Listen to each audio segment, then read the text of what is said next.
Look, I know you clicked on this video because of the title, but it doesn't have to do anything with being Asian, actually. I'm doing it because I feel like there's very little representation, or this topic isn't talked about amongst Asian Asian Americans, right? Now, sure, if you're you're the exception, this video is not for you, okay? This video is mainly speaking to someone who's like my former self. I was a skinny, nerdy Asian kid. And Asian doesn't have to be doing anything with it. But when you hear the word Asian associated with it, you associate it with like weakness, passivity, staying out the way, things like that. There's a negative connotation more than it is a positive. My goal is to make it more of a positive connotation. Like people can be proud being Asian. And I guess I kind of late bloomed into it. I kind of realized it is good to be Asian. Like I'm fine being Asian, but it took me years to realize that. I want people to realize that, to adopt this mentality from the start, from the get-go. I was formerly addicted to video games. I felt like I was invisible growing up. Middle school, high school, because I was like being myself. I was playing video games. I avoided social outings. I didn't hang out with friends as much, even though like back in grade school I did, but then I just kind of like stranded away from everybody because I moved so often. So in order to cope with my shortcomings, my insecurities, my, introvertedness, I played video games, I lived through anime, I kept daydreaming. I started to think about the good old days, nostalgia, maladaptive daydreaming even. So if this video resonates with you, and I'm sorry that's a long intro, then continue to watch this because I feel like I can provide some value for you guys. So I got a couple points, like 5 points I want to make on this video. I'll make it short and quick, okay? Stop playing it passive. You gotta stop playing passive. Stop letting life happen to you. You gotta attack life. You gotta have desires that you want, and I know you do. Whether it's your physique, you're skinny, or you're skinny fat, you wanna change something about yourself. So go ahead and do it. Why are you, these self-limiting beliefs you hold about yourself? I have a fast metabolism, or I'm this way because my parents are this way. Oh, my friends are so much better than they are. I promise you they aren't. Okay? I promise you they're regular human beings. Whether you put a girl or your friends on a pedestal, that's the worst decision you can make, because then you start to shift your mindset as to why they are and why you aren't. Number 2, don't be afraid to showcase your personality. And now I know you have friends that you can show a bit of your personality, but in general, we all have 3 masks, right? The one we show to the ones that we don't know, acquaintances, buddies, or people like that. The one we show to our best friends or closer friends, and then the one we don't show to the world, right? Whatever we are. Your goal is to sync those personalities up. And I know it's hard, obviously this isn't perfect, but you're trying to align yourself authentically to who you truly are. And I guess the consequences of this is that you're gonna be so real, you're gonna be so authentic, you know what you want, or you know what you won't put up with, or how you act will drive some people away, for sure. But then it clears up the fog, it clears up the noise, and then it allows for the people who actually do belong in your life to hang out with you, to be in your circle. You don't have to be successful. It's just like real friends, right? That's what we're all looking for. We all are looking for people who can relate to us, who we connect closely on a spiritual or whatever level. Number 3, you have to level up your physique. I'm telling you this as an Asian, because we're already seen as small, we're shorter than most, right? I'm telling you, the physique isn't just for the external validation, the things you'll get from girls, the things you'll get from other people, how you'll be treated. But it's also empowering to you in a sense of a spirituality or mentally. You can actually do hard things. You can actually stay consistent, practice delayed gratification.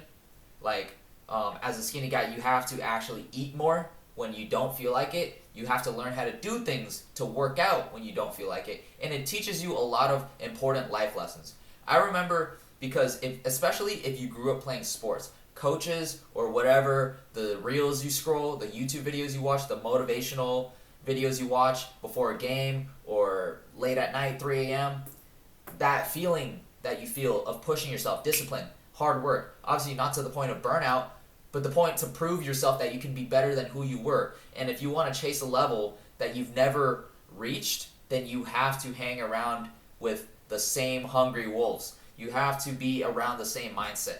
And that leads into my fourth point, but I'll get to that. Also improve your appearance. That's what's gonna improve your confidence. When I played video games, I played a lot of MMORPGs.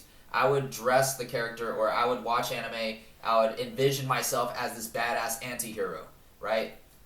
Guts, Eren from Attack on Titan, Haikyuu, Hinata. I wanted to be like them because I thought they were so cool and things like that. Like passively, you're not like outwardly like glazing them or whatever, right? You're not like, oh my gosh, this guy is on a pedestal. Like you wish you could embody some of those traits.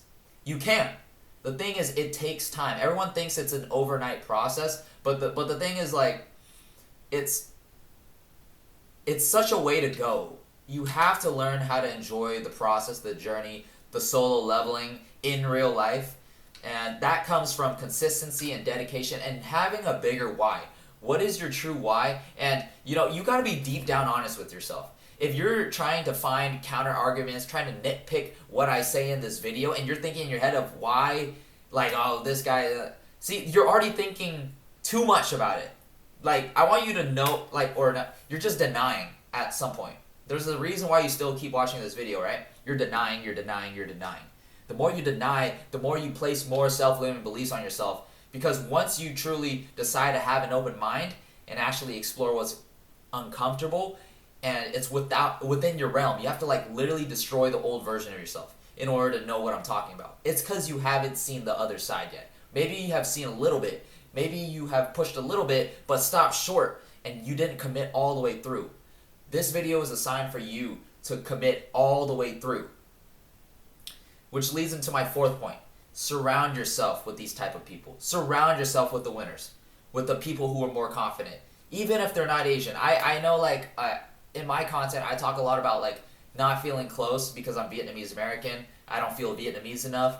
I don't feel American enough. I'm stuck in this in between. It doesn't matter. Like that's your own journey. Like that's what makes life so beautiful. It's like everyone has their own personality, their own unique experience. And that's what makes you you, which is sacred to you. Now, if you don't have like-minded people, that's fine. Find like-minded people outside of the race, outside of like this whatever, right? Whoever you strive to be like, whoever you deem as successful, you hang around with them. If they're a positive role model, they add a positive value to your life. They look at life with optimism or whatever you like, right? As long as it's a value to you and society and to your family and friends, go for it. And then lastly, I'll leave you guys with this. Have an optimistic attitude. Have a glass half full attitude, okay? And don't be overly positive. Don't be overly negative. Don't be a black pillar and say, this is my life. And I understand people have things that they can't control, especially genetics, especially the way they look. I understand that. I sympathize and I empathize with it because I lived through it. Like, I literally, I could have gone a dark path. I could have gone down a dark path for sure. Like, nothing going on in my life. But I decided, like, what's that one strong why? Like, am I going to live the rest of my life like this, just letting it pan out? Because time moves on without you. No one's going to save you. You got to realize that. You keep thinking that somewhere at some point there's going to be a moment that changes your life, or at least someone's going to pick you up, right? Not everybody's going to be there to pick you up all the time. You have to learn how to pick yourself up most of the time. And I'm telling you this as a sign that you can level up, you can be better, you can get jacked physically, mentally, spiritually, in order to find the right mate, in order to live life to the fullest, to finally feel yourself again, to feel confident. It's because you haven't been doing the things that you said you were doing, and you constantly keep breaking promises towards yourself. So use this video as a sign. I promise you. I know like everybody regurgitates this information, but if this is your first time or one of the few times you've been hearing this and this is new to you, please take this video as a sign to change your life. And if this is the millionth time that you've heard this, let it serve as a reminder. Because I know like my thoughts aren't profound, but I try to frame it in a way where it's easily digestible for people that watch this video. You guys have a great day. We're all in this together. Let me know your thoughts and comments. What more videos you would like to see me next for the very few of you that watch. And I'll see you guys next time.